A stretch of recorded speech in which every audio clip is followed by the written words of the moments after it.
안녕하세요. 맥키네지의 투자클럽입니다. HLB 미국 FDA 간암신약 리보세라닌 관련해서 승인 여부가 이제 곧 발표됩니다. 오늘자 기준으로 이제 퍼드파 골 데이터가 D-1일 정도 남았습니다.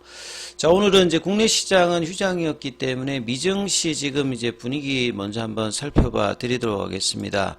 이번 주가 이제 결과적으로 보면 이 PPI 관련되는 CPI, 결국 금리 단 영향이 제약바이오 쪽에서는 매크로 변수에서 가장 좀 중요하기 때문에 좀 살펴봐야 되는데요. Inflation cools off in April이거든요. 그러니까 4월달 CPI 관련되는 부분들이 예상보다 좀 이제 낮게 나오면서 금리 인하의 어떤 기대감이 있기 때문에 지금 장 출발 전에 나스닥 선물이 0.5, 다우가 0.3 선물입니다. 예, S&P 선물 같은 경우 0.49 강세죠. 중소형주 중심의 러셀 2000 같은 경우는 1.14%, 유가 좀 빠지고 있고 금값은 올라가면서 결국 이제 매크로 변수 관련되는 부분, 인플레이션에 관련되는 부분들이 연준의 이제 금리 관련되는 부분에 연결되기 때문에 7월달, 9월달 이제 동결 이후에 첫 번째 인하가 언제 나올 것이냐 이런 어떤 기대감들이 시장에 조금 나타나고 있는 어떤 분위기다 이렇게 보시면 될 것 같고요. 자, 오늘 이제 오후에 나왔던 기사 중에 기사 하나 살펴봐 드리면 FDA, HLB 간암약 리보세란 관련해서 승인 여부가 곧 발표되겠죠. 이 퍼드파 골 데이터로 이제 거의 데드라인까지 지금 와 있는 상황입니다. 자, 리보세란이 품목 허가 여부를 심사 중인 FDA 발표 시한이 임박했다. HLB는 허가를 자신하면서 작년 2월 달부터 엘레바 테라피트 중심으로 해서 지금 미국이 이제 각 주에 판매 면허 관련된 획득들을 계속하면서 그 다음에 출시 일정도 이제 9월 3일이 아니라 8월 달까지 조기에 이제 출시 관련되는 부분과 NCCN 등재도 이미 이제 신청을 한 상태고요. 기타 이제 PBM에서도 가장 이제 관심 있는 약물 중에 하나로 지금 예상을 하면서 살펴보고 있는 상황입니다. 그리고 유럽에 관련되는 진행 절차도 조금 빠르게 진행되고 그 미국의 결과에 따라서 한국 쪽에 이제 허가 신청 관련되는 부분, 그 다음에 이제 이달 말에 아스코 관련되는 부분에서 초록이 이제 23일 날 나오기 때문에 이것도 이제 뭐 일주일 안쪽밖에 안 남았죠. 그래서 기존의 OS값 22.1개월에서 23.8개월 관련되는 부분에 확장 관련되는 이 초록 관련되는 데이터 공개도 앞두고 있기 때문에 허가 이후의 모멘텀들은 이제 계속 이제 있는 상태에서 뭐 외자 유치라든지 그 다음에 코스피 이전 이런 부분들의 이제 아주 중요한 이제 구간의 역할을 할 수 있는 FDA 관련되는 최종 결과가 어떻게 나오느냐가 일단 가장 중요하겠죠. 그러면 이제 이외의 이제 부분들, 그 다음에 이제 이 부분들이 이제 주가에 강한 어떤 요인을 할 수 있는 어떤 구간의 형태로 만들어 놔야 되는 어떤 이런 어떤 이제 수급적인 어떤 이슈들도 같이 연동해서 봐야 되는 상황이죠. 그래서 FDA는 HLB의 리보세라니까 이 캄레주맙의 간암 1차 치료제 관련되는 본심사를 마무리하고 리뷰가 이제 3월달에 다 끝났기 때문에요. 16일까지 현지 시간입니다.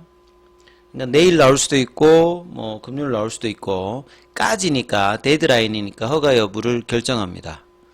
자, 승인이 되면 국내 기업이 개발한 항암 치료제가 사상 최초로 FDA 허가를 받는 사례가 되기 때문에 굉장히 뭐 중요한 순간이 지금 다가오고 있죠.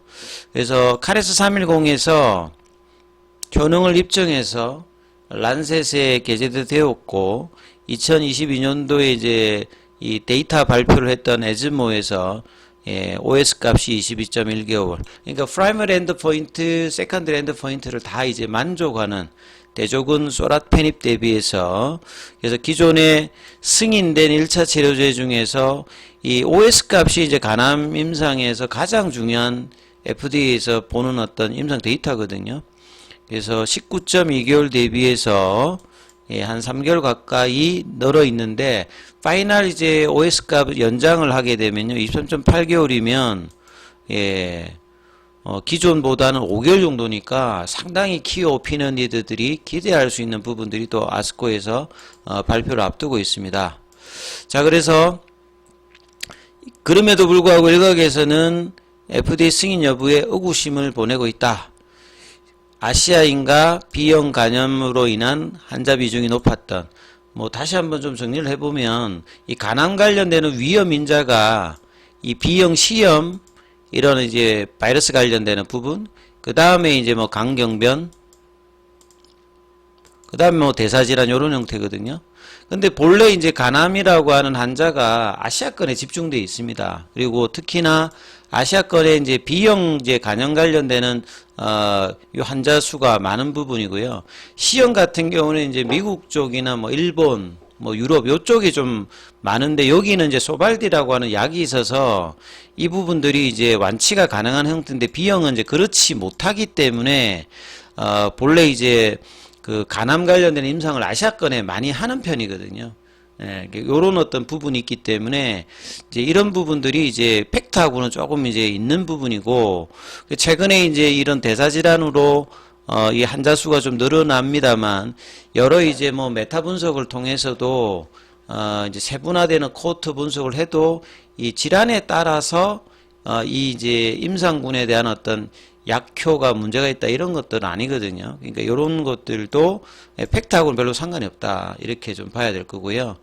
그 다음에 이제 중국 쪽 관련되는 부분에서 미국이 FDA가 미중 갈등 때문에 문제가 있냐, 그거는 이제 작년 10월 달부터 사실 준시바이오에 관련되는 이제 빈두암 관련되는 FDA 허가를 받아 있는 상태니까 이 부분들도 지금 특별하게 이제 문제가 되고 있는 건 아니고요.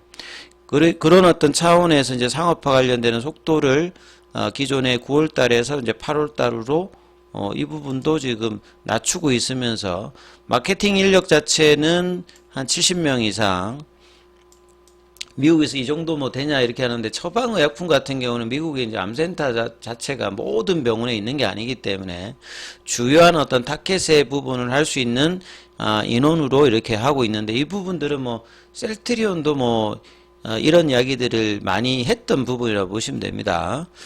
자, 그리고 이제 중국의 이제 항서제약은 이미 이제 리보세라님이 2014년도에 위암 3차로 허가를 받아서 누적으로 한 2조 정도 팔렸던 이제 약물이기 때문에요. 대량 생산 체제를 위해서 이미 이제 현재 가서 나누어서 생산을 빠르게 이제 해서 원가율을 낮춘 상태이기 때문에 상업화 이후에 이 매출이 나오게 되면 고수익성 관련되는 부분들을 예상하고 있는 상태다. 그리고 승인이 나도 기대만큼 매출이 발생할지 투명하다는 지적이 있는데 이건 어떻게 보시면 되냐면 FDA가 이제 허가한 항암제가 평균적으로 이제 초기에 1년에 한 3천억 정도. 그러니까 빠르게 매출이 당장에 막 나오는 건 아닙니다. 그래서 이제 여러 번 IR을 할 때 27년, 29년도에 피크 매출을 이야기한 거거든요. 그러니까 현실하고 동떨어진 이야기는 한 건 아니고, 그래서 이제 당장에 막 어마어마하게 팔리는 건 아닙니다만, 베스트 인 클래스의 어떤 부분과 키오피는 니드를 한다라고 하면 이 아스트라제네카가 이제 로슈 제품을 점유율을 작년도에 상당히 따라 올라왔잖아요. 그러니까 로슈의 중단율 자체가 그 FDA가 원인 관련되는 부분에 사인을 이제 출혈 관련되는 부분에 내시경에 이런 어떤 단점들이 있기 때문에 경쟁약이 들어왔을 때 이제 작년에 실제 사례가 있기 때문에 얘네들보다 더 이제 언맷 니드가 있는 상태에서 이제 이런 부분들이 이제 PBM 등재라든지 NCCN의 등재라든지 이런 부분들이 이제 출시 후에 얼마만큼 상업화에 대한 어떤 부분들이 현지 반영에 따라서 이 부분들은 사라질 건데 시차는 좀 있을 수 있습니다. 그러니까 이런 부분들을 좀 보셔야 될 거고요.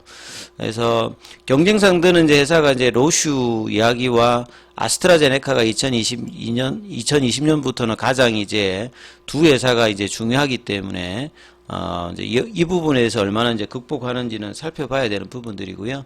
기타 이제 1차 치료제 진입이 안 돼 있는 브리스톨 마이어 스퀘어나 이제 머크 같은 경우에도 계속 이제 진행을 하고 있는데 이 부분들은 또 시차가 또 몇 년 있기 때문에 경쟁 강도는 여전히 있기 때문에 이제 빠르게 진입해서 빠르게 이제 피크 매출까지 올리는 상업화의 어떤 성공이 이제 어떻게 되는지는 계속 이제 살펴보셔야 되는 어떤 상황이겠죠.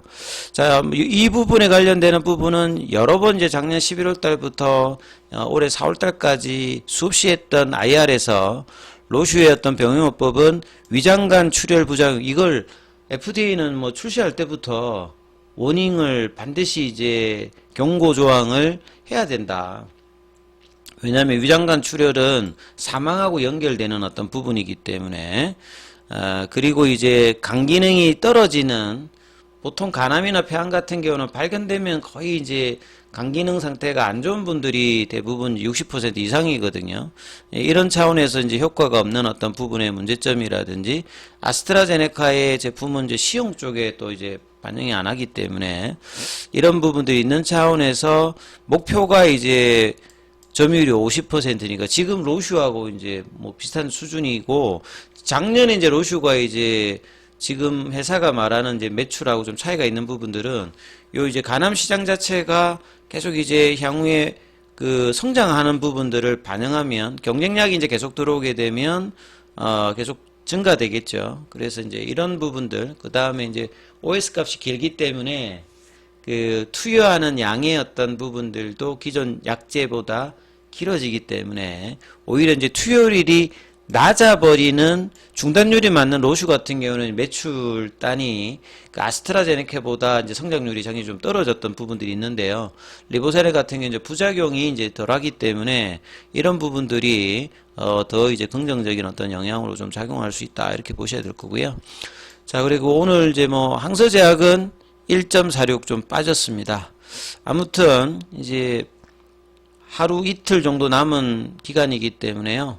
예, 좋은 결과를 기대하면서 FDA 결정이 어떻게 나는지 한번 잘 지켜보시고 내일 또 장중에 뵙도록 하겠습니다.